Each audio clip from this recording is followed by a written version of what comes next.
Welcome to Carl DeGregorio's Session51. I should probably let you in on a little secret. This is 51A, small a. I think I'm good. I am back at it. What you don't know is this is a second attempt at 51. And as we go through a year, the lessons I'll learn will be many, and as we close in on a year, we're one away from a full once a week for 1 year. Many of the lessons I've learned, like hit the space bar, double check that we're running, don't talk to an inert computer. Maybe even check for the green light to see if it's running, because that would probably be an indicator that it's the camera's on. I guess the camera goes on before the record, so that might not be my bad. And also, check your mood, check your levels, check your rhyme, check your privilege. Check everything, check your package. And then what I didn't do yesterday was check my grill. It was getting a little bit later than the time I had my kind of peaking energy, and so I said I don't want to sit there empty stomached and kind of cranky. So let me bust out something to eat, and I ate like some fucking quinoa on Trader Joe's frozen dinner fucking thing, and something got right on the fucking teeth. And I'm one of the it kind of came, and I'm double checking now, but it came to be clear on the rewatch a little, not even on the rewatch. I had packed everything up. I had put 51, the first one in the can, and I was uploading it, and then I went in the bathroom and smiled at myself, if you must know, and in the mirror, and saw it was either like it wasn't quite like a piece of spinach covering a tooth, but it was big. It was clearly there. It was something that really got by me, and I just couldn't live with it. And I was even trying to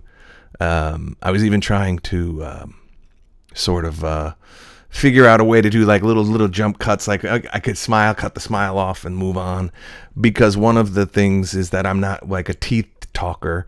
Some people, are teeth talkers, and some people like, have only the bottom show, or, some people like me have the small mouth, and, so it was, when I was talking, it wasn't clear and evident. And so it was only when I smiled. And, when I do these things, I'm not scripted, and I'm not performing, I suppose. So something really has to catch my the laugh has to be involuntary. So I guess when I'm doing it, I wouldn't be looking at myself to notice it sooner. And I was a half hour in, and then a half hour after, waiting for the upload to even notice it. So that is the long way to explain how I am doing something you're not aware of. I could have just let it be. But I also, I think these things are becoming more polished, more filtered, more, so self-assured and so soundbitey that it glosses over the idea that any of this stuff takes effort, and any of this stuff is trial and error, and any of this stuff has learning curves and room to improve. And so it's why you hear the regurgitated stuff over and over. And I'm not saying I'm not doing regurgitated stuff. All I'm saying is I'm telling you this because I want to show some authentic vulnerability to the fact that I don't know, the insight I take is twofold. I am vain just like anybody else, but how could I have missed that when I am getting before a camera?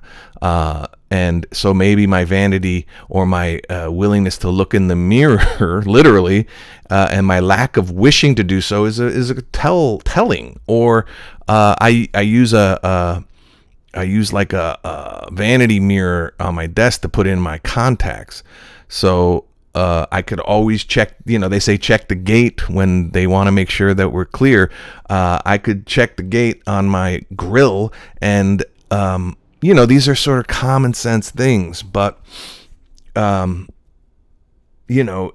it really is about me making sure I get to this desk session weekly, and it is really very important for me to kind of keep the day in the schedule. And so I was really more concerned with that, and I was literally eating at the desk, which they talk about in burnout culture in corporations and menial office clones, like that kind of thing is like, why am I doing that to myself? Why am I eating at my fucking desk when it's my time, And maybe it's just something to learn, and also something to be aware of, that you check everything, check your fucking smile, right? Because I went through a lot of grief. I will tell this story. I don't know, because I think it has to do with a turn I made in my life to take care of myself.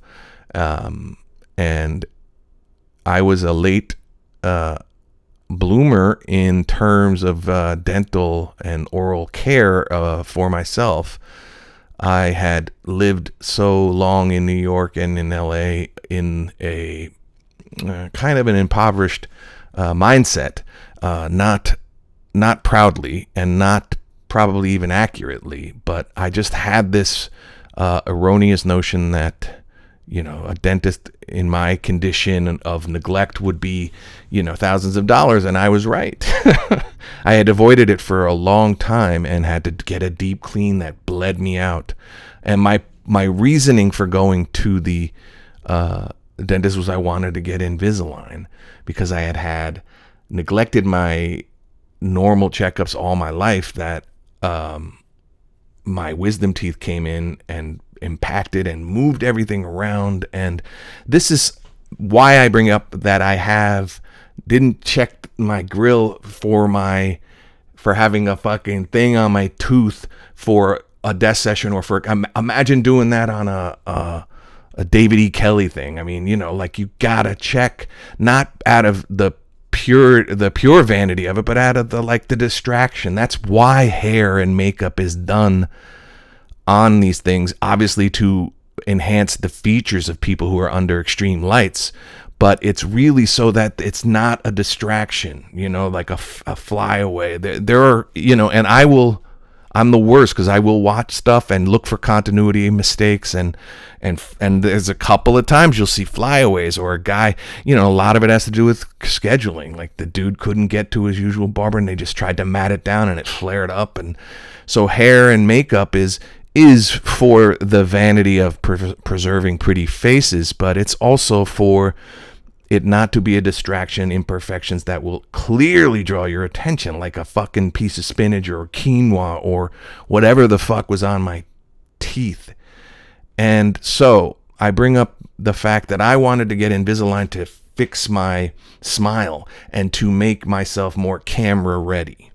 And the fact that I did it late in life, as an early declared actor, that I did it so late in life is very telling to me, and something I cannot fix. I can't go back in time, and I didn't have the money, and I did have it at the time to do this. And so I wanted to go in for vanity or for cosmetic reasons, but maybe like any medical thing, I couldn't just slap on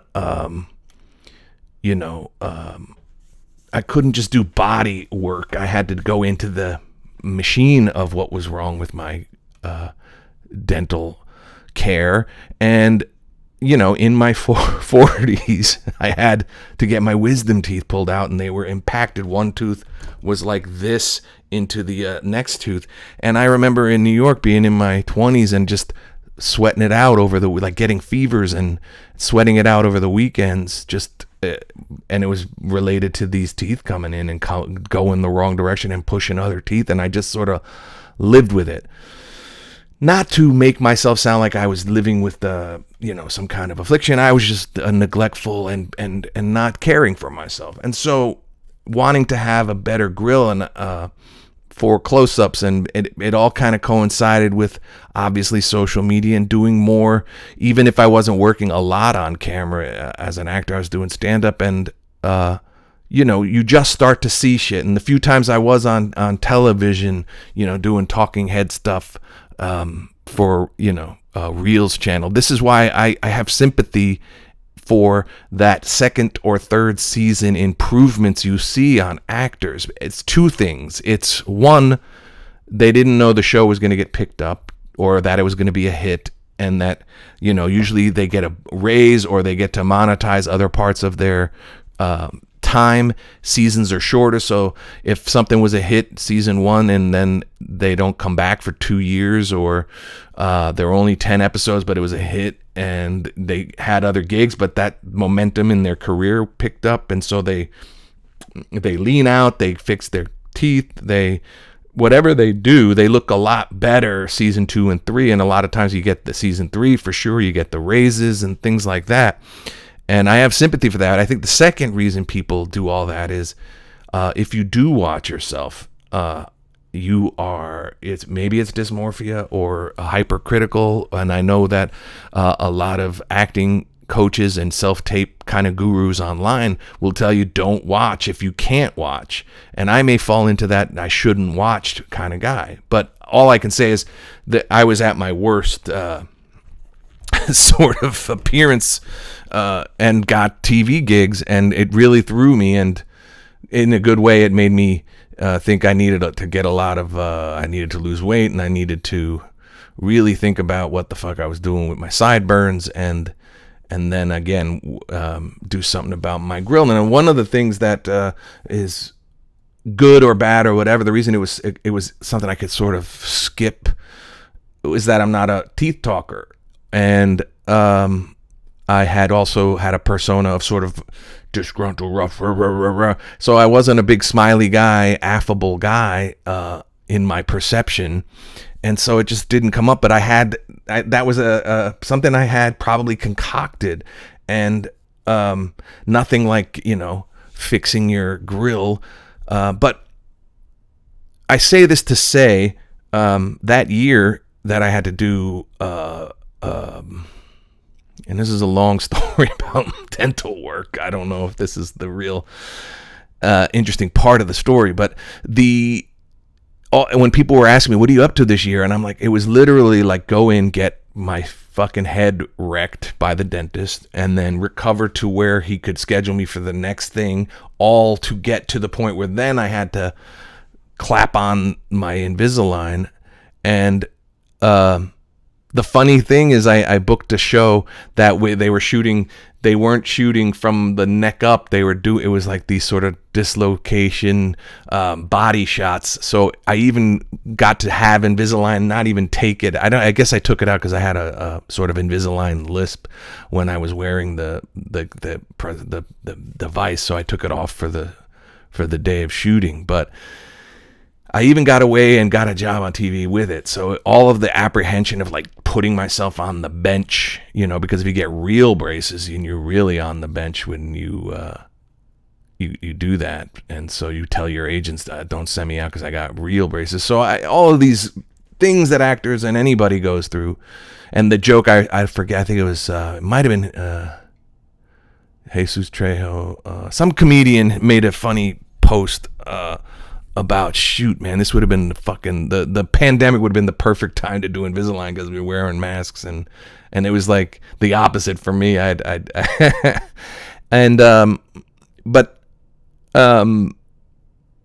it felt as if as much pain that was involved in all the procedures and the fillings and the crowns and the root canals, and then the Invisalign, which was the least of it, and now it was all it just felt like finally I was sort of, taking care of myself, doing something for me.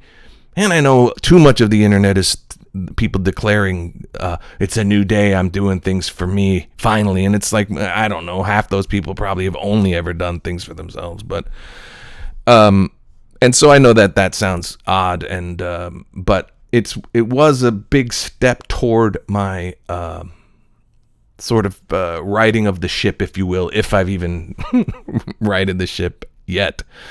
But it was sort of radical self-care to the point of like I said, that took almost I think it was 10 months. It was, this sort of 10-month ordeal of every 2 weeks getting a new Lego to stick in my mouth. And so, the only reason I bring it up is I am retaping because I had something on my teeth, and it was like maybe even a vestige of just keeping my mouth shut. I don't have my girlfriend makes fun of my tiny mouth and, my lipless, but it's most people probably, check anything, you see that, and like, why wouldn't I have checked? And I'm not picking on myself, I'm just kind of riffing on that and the idea of how it was that I wanted to take care of myself.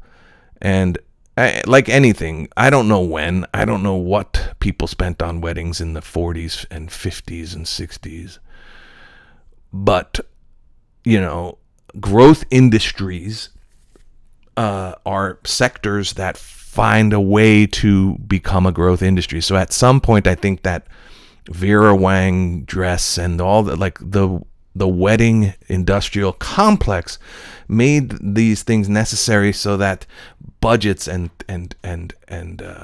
ways to sell to people that they needed these weddings to rival the royals was a growth industry. And I think also, the invention of Invisalign and things like that, this became more of an obsession for me.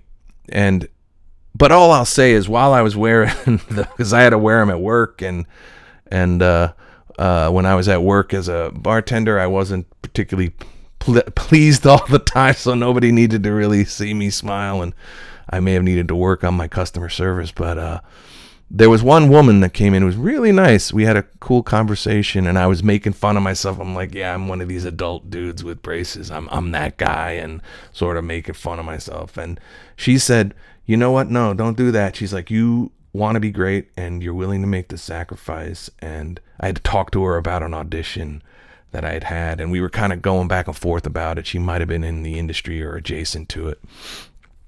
And the idea that, I kind of like did this step of, yes, vanity, but of, entering the marketplace, at least with one less thing to be neurotic about. She took that as a good step. And so if I'm searching for a theme in all the teeth talk is, as I'm healed up, I'm getting almost 100% where I can maybe, see if I can get my gig back, or start walking again and doing all these things back to normal. Is now I have this paralysis or this fear of, is this the time to go back to the way it was, or to launch out, and all the requisite fears of change and confidence. I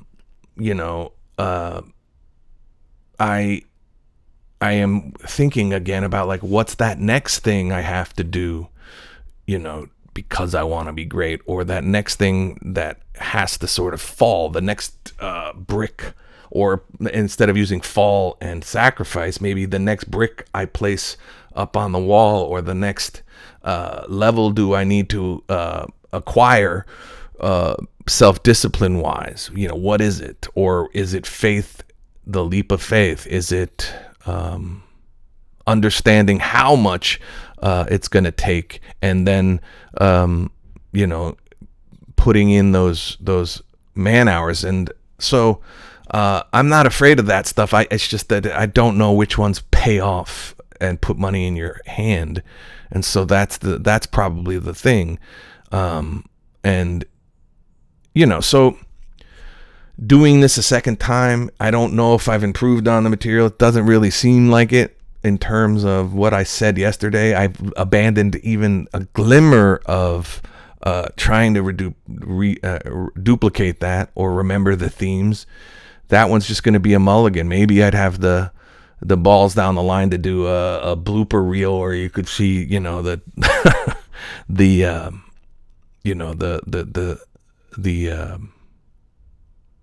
food on the teeth. But, and I'm sure there are other imperfections that I can't do anything about. And again, I don't know if I have the dysmorphia where I shouldn't watch. It's a very tough time for self-conscious people and people in my field, because I'm of a certain age where, it's almost folly at this point to have too much vanity left. Other than health and general presentability, what else can I really fucking concern myself with? And but that's where it's at with that long-winded explanation of why this is a retake. And I guess that search for theme is like what one thing I can report to be more clear on this vlog about what we're at, and this is coming to my recollection of yesterday. The point I was really sitting down to talk about was that I had gone to see a theater space for the eventual production of The Return of Otis Redding, my one-man show, which is the whole point of this. I went to see it. It was on Sunset Strip, which is not a bad thing because that's a marketable locale on the map. And it may not have been the ideal space. It was a cool space, but it was more for like hardcore stand-up. It was it's a room with folding chairs. It's a walk-up. It may have had issues for parking and things like that. And that's on the con side. The pro side was the guy was cool. He's very responsive. It's available down the line when I'm thinking about doing this, and the price is right. The only thing is it would be more of spoken word / it would be more like a straight stand-up, because I wouldn't be able to manifest the audio visual stuff and jumping around stage and some of that stuff, and entrances and exits wouldn't be possible, and I would really just have to walk in, say hello, and start this fucker and just talk. And that maybe, eventually where it's got to go, as far as if I travel with the show, that being portable is where this stuff must go. And that's going to be, the dream production of this has sets and scene changes and, direction of, but as it is, I am going to do more due diligence in finding a space, but I did feel good about making contact. The guy was very responsive, which I've had the first reading at a place, and I was looking for another place. That place has still not gotten back to me. So a lot of responsiveness and follow through. In sports, they say follow through is a big thing. I think in anything, follow through is a big thing. And so without naming places, something a little closer to home has still yet to respond to my inquiry for a place to do a reading. And this guy got back to me, and I'm looking to do a whole performance. So that's good. I got that out of the way. And the other big thing that I kind of put behind me, other than paying the fees, is I did all the real estate homework that I had to do to renew my license. And again, this is taking me far afield from my creative endeavors, and you definitely don't want a dentist and real estate episode. I'm sure that's not what we're looking for, but or definitely not the direction I want to go in on the internet. But I buried the renewal. I finally did all the 45 hours. I did it as fast as I could because of, anything getting on top of you like that is going to be harder to succumb. And the idea was I just didn't want to let my license go, even though I haven't used it yet. But some of the things embedded in the real estate study materials is how interconnected, I guess, capitalism is synonymous with the United States of America and things like that. And because real estate is where you live and where districts and things like that, and redlining comes up as a thing that is truly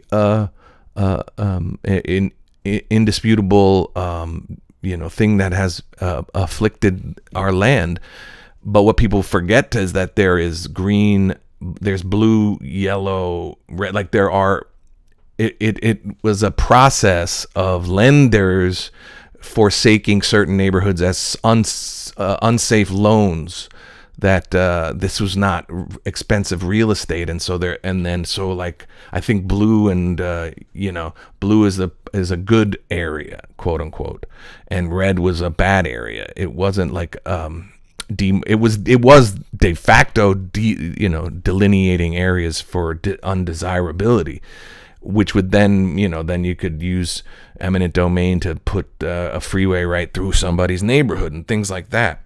And so, but the other things that the real estate study materials did discuss that I've always said with my girlfriend she's been in real estate for 20 years, and she and I, it's analogous to an artistic career because you are on your own. You are going from paid commission check to commission check, and an actor creative goes from gig to gig. And I admire her stick-to-itiveness and the fact that she's done that independently for so long. She's had some lean years here and there, and I've kept a survival job, but that was always the trepidation with real estate, is like I do a bit in my show and a bit I used to do, it's lifted from stand-up, but I said I finally came up with the idea that my day job, my survival job, the surefire thing is that I'm going to start panning for gold in the Sierra Nevadas, because you need something that's definitely going to pay off. It's people say, why don't you get into real estate for your survival job? I'm like, so then I'm hustling for acting gigs, voiceover gigs, trying to do my show, and no money's coming in, and I'm trying to get people to sell their house with me or buy a house. It obviously I'd need some momentum, and maybe that's the ultimate leap of faith I'm taking. And I guess, if I've said this before, and I hate to be slogany, but how you do anything is how you do everything. And so even though I'm studying for these real estate stuff, there is always a way to glean some nugget of information. The stuff was dry, but they did talk to you a little bit about positive attitude and putting your best foot forward. And maybe if we want to round this thing down the bend, is just check your nostrils and your smile, make sure your teeth aren't covered in spinach, and doesn't make you vain to present to the world as best you can. And I think that's where the turn is going to take. That's why finding a cool space and thinking about what the audience, not what they're going to receive from the art, but what their seating is going to be like, and what kind of all those exciting matters of taste. What kind of program am I going to have? What's the lobby like, if there's a lobby? These were some of the things that fell short on this space, because there wouldn't be a place for them to mill about and all of that. But if it's a good feeling to know that if push came to shove and everything else was too expensive, I could probably pull off at least some kind of version of this to tune it up for future performances or productions. So, take care of yourself the best you can and present as best as you can. I don't think that's controversial. And again, I don't know that you missed out on too much on the second take, or you on the first take, other than you would have had something to laugh at when you saw me with the food on my face. But this was, we're closing in. We're 51. We are over the hill, and we have one more before the year is out. And 52, I don't know if I'll do something different other than assess. And it is time to start thinking what comes next in terms of this. Does this stay as a, I have to hurry up. And, the idea was maybe I would have pulled this show off within a year. But now, we are set for it to be at least another year process. But I did get the reading done, and I have had the drafts and things like that. So, I guess moving into 52, into 53, and all the way into, 104, hopefully we can pull off a first production of the one-man show. And will the death session turn into something else? Maybe, maybe it'll need more editing. Maybe it will need audio visual things. Maybe I'll have to have scripts. I don't know. Maybe I'll bring somebody else in and it would be just more fun. I think more fun is where I think most things have to go in my life. It's been too much of trying to be meaningful, although that's the phase I was in. But like, this could be more fun. I could tell more stories. I could tell pontificate on more pop culture. There's a lot of ways this could go. And the thing I'm definitely okay with is that we've only just begun, and that's said after 51 of these. So we've only just begun, and I'm excited to see what comes next and when we wrap up our first year. And thanks for sticking with it, and thanks for listening to my Invisalign story. And if this thing had huge numbers, there'd be people saying, "Oh, your grill's still fucked up, and what are you gonna do about the fucking blah blah blah?" And I guess I'm gonna have to condition myself or inure myself before it happens, or just make a decision not to engage with trolls and stuff like that. But that has always been that smoke is not, I'm not ready for that smoke, because I like to keep it upbeat, and I got plenty of self criticism. So as this grows, so may exposure, and so may those things, and I'll have to be tough enough to weather that. But I appreciate the eyes on here who care about progress and making the best attempts week to week in their lives. And so I guess for that, will be the overriding theme of the death session moving forward anyway. So thanks, peace. This was Carl DeGregorio's Death Session 51. Peace.